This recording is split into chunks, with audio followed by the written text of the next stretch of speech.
வெற்றிவேல் முருகனுக்கு அவருடைய குமாரருக்கு பிரபுக்கு செந்தில் ஆண்டவருக்கு. சில சமயங்களில் உள்ளிருக்கின்ற வேத பொருளாக வெளியே வர முடியாத அளவிற்கு மனநிலையான இந்த வேதமும் மனமும் எப்படி வரவழைக்கப்படுகிறது, மனம் எப்படி அதை நினைக்கின்றது, நினைக்க வைக்கின்றது.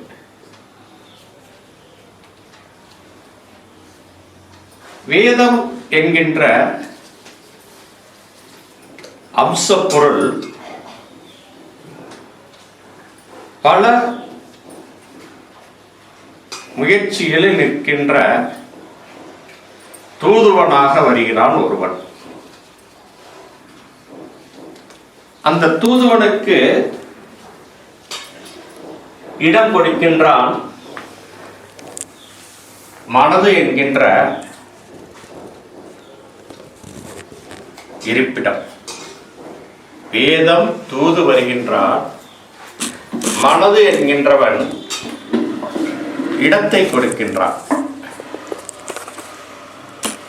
இடம் கிடைத்தால் ஒருவன் விட்டு விடுவானா?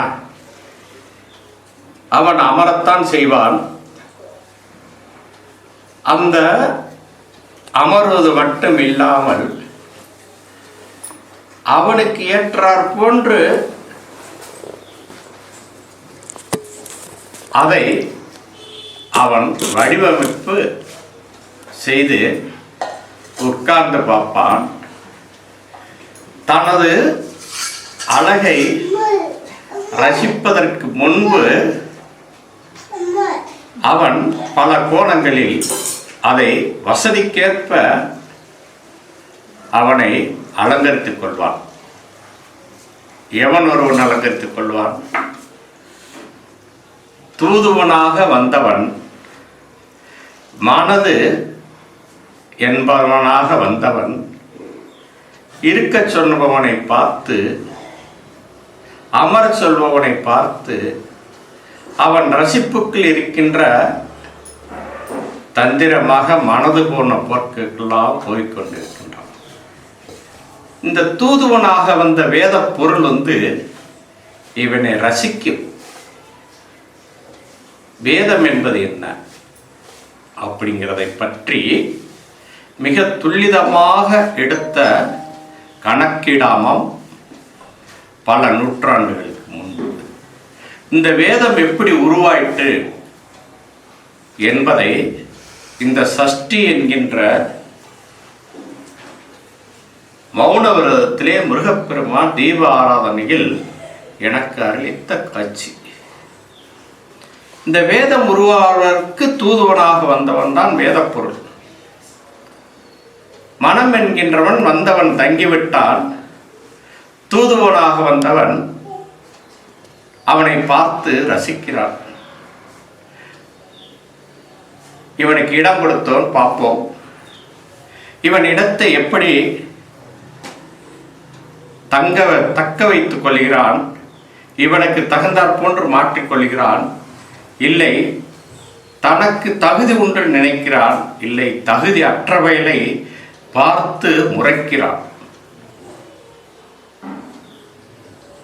இதையெல்லாம் பார்த்து ரசிக்கிறது தூதுவனாக வந்த வேதம் என்கின்ற பொருள். இதை அப்படியே அவன் கொண்டு போய் உலகை ஆள்பவனுக்கு கணக்கு காட்டிட வேண்டும். அந்த பரம்பொருளுக்கு பரமசிவம் பார்வதி தேவிக்கு சிவபெருமான கொண்டு கணக்கு காட்டிட வேண்டும் என்பது அவனுடைய வேலை. பார்த்தான். வேதமாக பல பேருக்கு தூது சென்றான். அவனவன் மனதில் குடியிருப்பதை கணக்கிட்டான். இவனால் கணக்கிட விட முடியவில்லை என்று எண்ணிய நாள் முதல் கணக்கிட்டு கொண்டே சென்றான். எவ்வளவு தூதுவனாக போக முடியுமோ அவ்வளவு தூதுவனாக சென்றான். எவ்வளவு மனதில் இருப்பிடமாக இருக்க வேண்டுமோ அவ்வளவு தூரம் சென்றான். நகர்ந்து கொண்டே இருந்தது வினாடியும் நாள் பொழுதும், மாதங்களும் ஆண்டுகளும். இதை பார்த்த உமாதேவி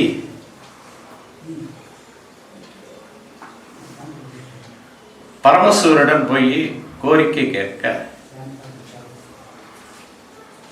சுவாமி என்ன தூது அனுப்பித்த வேதம் உள்ளவன், தூது சென்றவன் இன்னும் கணக்கு கொண்டு வரவில்லையே அப்படி என்று பார்வதி உமையாள் தேவி வந்து பரமசிவனிடத்தில் கேட்க, பரமசிவம் காதில் விழுந்தும் விழாமையும் இருந்து கோபத்தை தூண்ட, பார்வதி தேவிக்கோ கோபம் முட்டி சென்றது, வானை பிளந்தது. இதையும் பார்த்து ரசித்தார் சிவன். ஆனால் இவன் ரசிக்கிறான் என்று உமையவளுக்கு தெரியும், அவருக்கும் நன்கு அறியும்.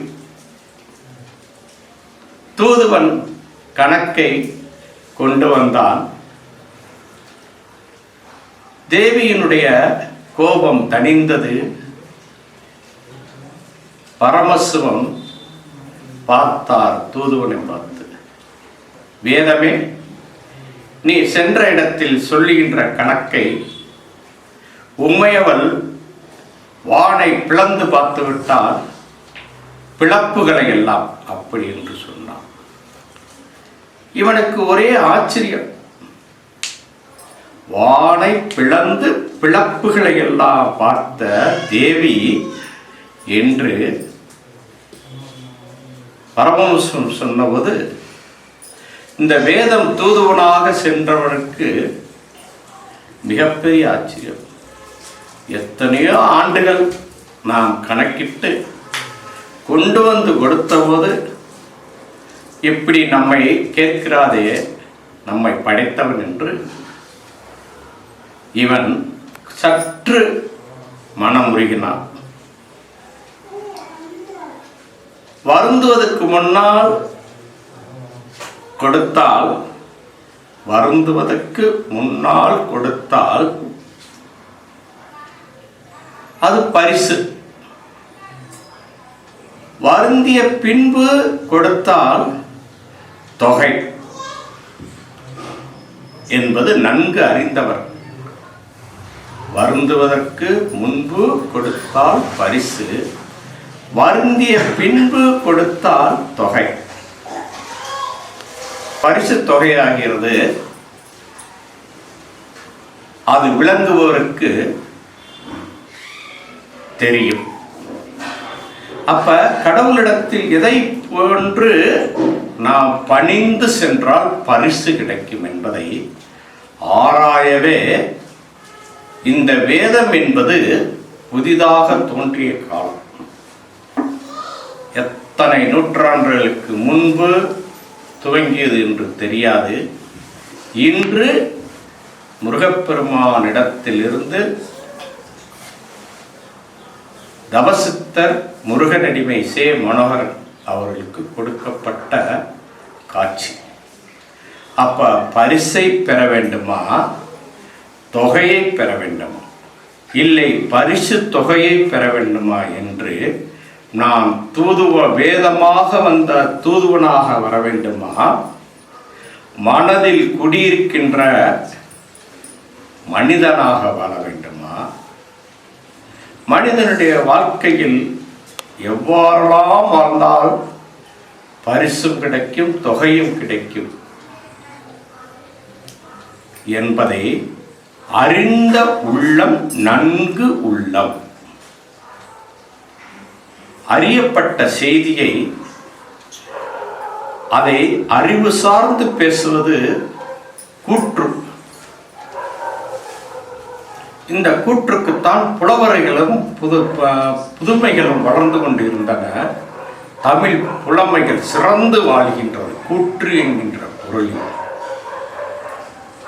திருவிளையாடல் காட்சியிலே, திருவிளையாடல் படத்தினிலே நாம் பார்த்து ரசித்த பரிசு தொகையினுடைய 1000 பொற்காசு. சிவனே வந்தார், நக்கீரன் சொன்னார், நெற்றிக்கண்ணில் பிறந்தாலும் குற்றம் குற்றமே என்றார். ஆனால் அதை உணர்வதற்கு என்று ஒரு தூதுவனாக வந்த கதாபாத்திரம் அல்ல, அது உருவாக்கப்பட்ட கதாபாத்திரம். அந்த உருவாக்கப்பட்ட கதாபாத்திரத்தில் இருக்கின்ற சொற்கள் குவிந்ததுதான் புலமைகள். அந்த புலமைகளை வாரி வழங்கு தமிழ் முதற்கடவுள் முருகவனுடைய சக்தி சஷ்டி என்கின்ற விரதத்தில் நாம் எடுக்கின்ற பரிசாக இருக்கட்டும் ஒவ்வொருவருடைய உள்ளத்திலும். தொகை என்பதை அவரே பார்த்து நமக்கு பரிசு தொகையாக கொடுப்பார் காலம் உள்ளவரை. ஒருவனுடைய மனசை எப்படி வைத்து கொள்ள வேண்டும், ஒரு இடத்தை கொடுத்தோம்னா அந்த இடத்துல எப்படி அவன் அமர வேண்டும், அமர்ந்து அவன் இருக்கையில் அமரும் பொழுது அந்த இருக்கைக்கு உண்டான மதிப்பும் மதிப்பு கூடுதலும் பெருந்தன்மையும் பெருந்தகையானதும் குறையாமலும் குணம் இல்லவனாவனும், குறையாமலும் குணம் உள்ளவனாகவும், குணம் இருந்தும் கொடுக்க மனம் இல்லாதவனும், பணம் இருந்தும் வழங்க வாரிசு இல்லாதவனும். இந்த மனம் என்கின்ற போக்கில் விட்டோம் என்று சொன்னால் நாம் எதை நாடுவது, எதை வேதமாக நினைத்து மனம் உருகுவது என்று தேவி உமையம்மாவுக்கு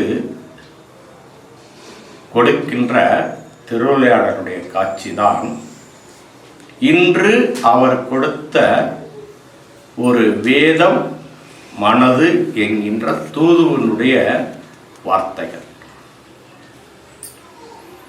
இதை உணர்வதற்கு, சொல்லி கேட்பதற்கு, இதை பின்பற்றுவதற்கு, பக்குவம் அடைவதற்கு என்பது ஒரு சிறு கூற்றினுடைய வழிதான் நாம் எடுத்து வைக்கின்ற சஷ்டி என்கின்ற விரதத்தினுடைய வேதம். அப்ப இதில் புரிகிறதா? வேதம் எது? தூதுவன் யார்? மனம் யார்? எது? வேதம் என்பது இறைவனுடைய அடக்க சொற்களால் சொல்லி அவரை நாமம் பாடுவது வேதம். இந்த வேதத்துக்குத்தான் தூதுவன் என்கின்ற பல வகை படைப்புகளாக வருகின்றவர்கள். அதில் மனது என்கின்றது பொதுவானது.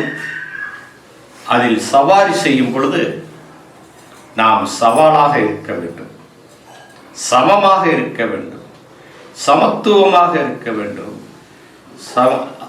சமாச்சாரமாக இருக்க வேண்டும், சாராம்சமாக இருக்க வேண்டும். எல்லாம் கலந்திட்ட மனித நேயமாக ஒன்றி இருக்க வேண்டும் என்பதுதான் உண்மையினுடைய வேதம். இதை பார்த்து உணர்ந்து பின்பற்றினோம் என்றால் அனைத்து பிணிகளுமே நீங்கும், அனைத்துக்கும் சொந்தக்காரராக நீங்கள் ஆவீர்கள். அந்த ஆறுபடை முருகப்பெருமானே உங்கள் ஒவ்வொருவரையும் அணைத்துக் கொள்வார், விடை தருவார், விதை விதைப்பார். சரவணபவ.